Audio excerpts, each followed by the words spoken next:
मेरी बहन और उसकी दोस्त दोनों गंदी फिल्में देखती थी और खुद को सुकून देती थी। एक दिन दोनों बेलिबास लेटी हुई थी और अपनी उंगली एक दूसरे की कश्ती में डालकर। मेरा नाम आमिर। हमारी फैमिली बहुत मुख्तसर सी है। घर में सिर्फ 4 अफराद हैं, अम्मी, अब्बू और मेरी बहन आयजा। आयजा मुझसे बड़ी थी और वो कॉलेज में पढ़ती थी, जबकि मैंने अभी मैट्रिक का इम्तिहान दिया था। मेरी बहन आयजा बहुत ज़्यादा खूबसूरत, वो तमाम लड़कियों में खड़ी अलग ही नज़र आती थी, क्योंकि उसकी रंगत तमाम लड़कियों से ज़्यादा सफ़ेद थी। कभी कभी तो हम मुझसे बहुत तंग करते थे कि तुम कोई और ही मखलूक हो। वो बहुत ही शौक चंचल लड़की थी। रंग पहन कर वो बहुत हसीन लगती थी। वो थी तो मेरी बहन, मगर उसके हुस्न की वजह से कभी भी मेरी नज़रें उस पर से हटती ना। अम्मी और अब्बू ने हमें बड़े लाड प्यार से पाला था। उन्होंने हमें कभी किसी चीज़ के लिए रोक टोक ना की थी। आयजा को हर जगह आने जाने की मुकम्मल आज़ादी थी। आयजा की एक सहेली थी जिसका नाम नीलम था। वो फैशन में आयजा से भी आगे थी। जब भी आयजा के साथ वो घर आती तो उसका कॉलेज का ड्रेस भी बहुत फिटिंग का होता था, जिसमें इस बात का साफ पता चलता कि उसको फैशन का कितना शौक है। मुझे उसकी वो दोस्त बहुत अच्छी लगती थी। जब वो दोनों कमरे में बैठी बातें कर रही होती तो मैं बहाने बहाने से उनके कमरे में चला जाता। आयजा मुझे कहती कि तुम क्या हमारी बातें सुनने के लिए आ जाते हो, जाओ यहाँ से। लेकिन मुझे भी उनकी बातें सुनने का बहुत ही शौक होता था कि आखिर वो ऐसी क्या बातें करती है। इसलिए दरवाजे से छुप छुप कर तो कभी खिड़की से उन दोनों को देखा करता।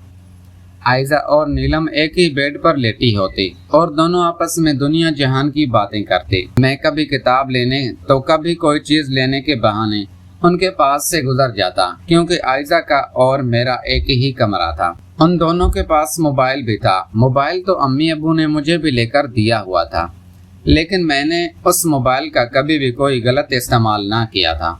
लेकिन मैं ये महसूस करता जैसे वो दोनों कोई ऐसी चीज़ मोबाइल पर देखती हैं जिनसे उनको बड़ा लुत्फ आता है।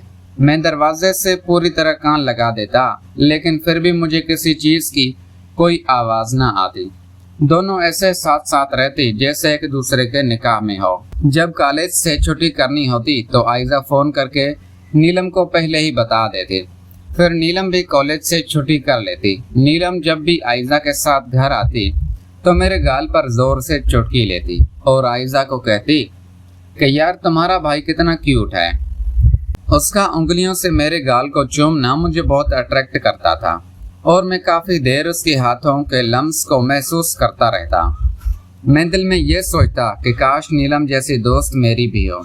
अगर ऐसा होता तो मैं ऐसी हसीन लड़की को बस देखता ही रहता, फिर अपनी ही इस सोच पर खुद ही हंस देता था। अम्मी अब्बू कहते थे कि तुम्हारा बेटा जवान हो रहा है, अच्छा होगा अगर तुम आमिर और आयजा का कमरा अलग अलग कर दो। अम्मी उन्हें टाल देती और कहती क्या हो गया, अभी आमिर तो छोटा बच्चा है, उससे भला किस चीज़ की क्या समझ बूझ।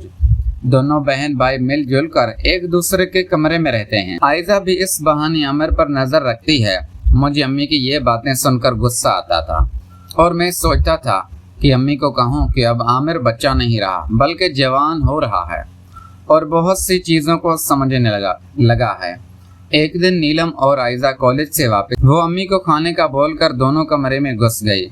मैं भी अभी अभी कॉलेज से आया था। मुझे नहीं पता था कि वो दोनों कमरे में मौजूद हैं, इसलिए मैं धड़ाम से कमरे का दरवाज़ा खोल दिया। वो दोनों एक दूसरे की टांग पर टांग रख के लेटी थी। दोनों के पास दुपट्टा था ही नहीं। मेरी नज़र सीधा नीलम की तरफ उठी जो दुपट्टे के बगैर कयामत उठा रही थी। फिर मेरी नज़रें खुद ब खुद झुक गई। आयजा मुझे देखकर चिल्लाने लगी और गुस्से से बोली कि कितनी दफ़ा तुम्हें कहा है कि जब हम दोनों कमरे में होती हैं तो बाहर बैठ जाया करो। आमिर तुम्हें इसकी बात समझ क्यों नहीं आती।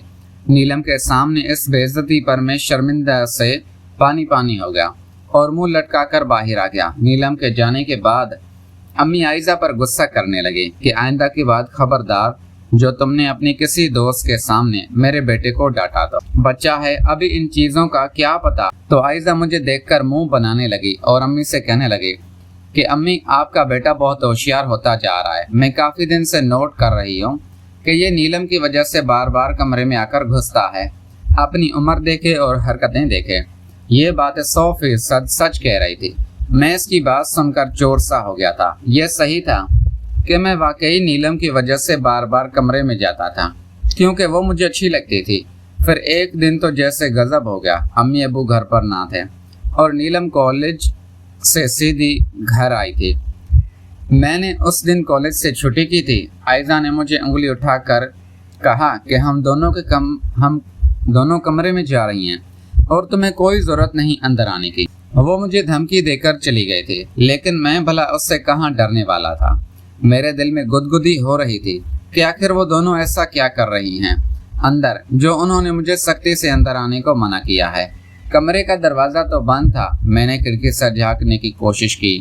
نیلم عائزہ کو موبائل پہ کچھ دکھا رہی تھی۔ عائشہ وہ سب کچھ دیکھنا چاہتی تھی، لیکن پھر بھی نیلم اس کے ساتھ شرارت کر کے اسے وہ سب چیزیں دکھا رہی تھی اور اسے اکسا رہی تھی کہ جو چیزیں موبائل پر ہو رہی ہیں وہ ہم دونوں کرتی ہیں۔ مجھے نہیں پتا تھا کہ وہ موبائل پر ایسا کیا دکھا رہی ہے، لیکن میرے آس پاس جیسے خطرے کی گھنٹیاں بجنے لگی۔ مجھے ایسا لگا جیسے وہ عائزہ کو کسی ایسی سمت کی طرف کھینچ رہی تھی۔ موبائل پہ ایسی کیا چیز ہو سکتی ہے؟ پھر میرے ذہن میں اچانک دھماکہ ہوا جب میرے دوست کی بات مجھے یاد آئی، جب وہ مجھ سے کہہ رہا تھا کہ میرا بڑا بھائی موبائل پر عجیب و غریب فلمیں دیکھتا تھا۔ ایک دن ابو نے اسے پکڑا تو اسے بہت مارا، اتنا مارا کہ اس کے جسم پر پوری نیل پڑ گئے تھے۔ پھر میرے بڑے بھائی نے توبہ کر لی تھی کہ آئندہ میں موبائل پر ایسی کوئی چیز نہ دیکھوں گا۔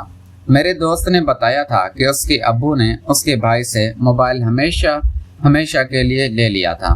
تو کیا نیلم وہی سب چیزیں تو عائزہ کو نہیں دکھا کہ یہ نیلم بہت وہ والی لڑکی ہے جو میری بہن کو بھی ان کاموں پر اکسا رہی؟ میں نے دوبارہ کھڑکی سے جھانک کر دیکھا کہ نیلم بڑے پیار سے عائزہ کے بالوں کو ہاتھ سے پیچھے کر رہی۔ اس کا انداز چونکا دینے والا تھا۔ پھر اس نے تھوڑا سا عائزہ کا چہرہ اوپر کیا اور اس سے پہلے کہ وہ اس کے ساتھ کوئی حرکت کرتی، میں نے جلدی سے لاک توڑ کر دروازہ کھول دیا۔ وہ دونوں اچانک ہی اچھل پڑی۔ ان دونوں کو شاید امید نہیں تھی کہ میں ان کی یہ ساری حرکتیں دیکھ لوں گا۔ کچھ بھی تھا، عائزہ میری بہن تھی۔ میں کبھی نہیں چاہتا کہ وہ کبھی کسی سمت کی طرف۔ نیلم کو انگلی اٹھا کر کہا کہ اپنے قدم اس گھر سے نکالو اور برا وجود یہاں سے دفع ہو جاؤ۔ میں تمہاری ساری حرکتیں دیکھ چکا ہوں، کس طرح سے میری بہن کو برباد کرنے پر تلی ہو۔ تم اتنی چالاک، مکار اور گھٹیا لڑکی ہو، میں سوچ بھی نہیں سکتا۔ میں غصے سے آگ بگولا ہو رہا تھا اور عائزہ کی اتنی ہمت نہیں ہو رہی تھی کہ مجھے کچھ بول سکے۔ وہ میرے غصے کو دیکھ کر حیران تھے۔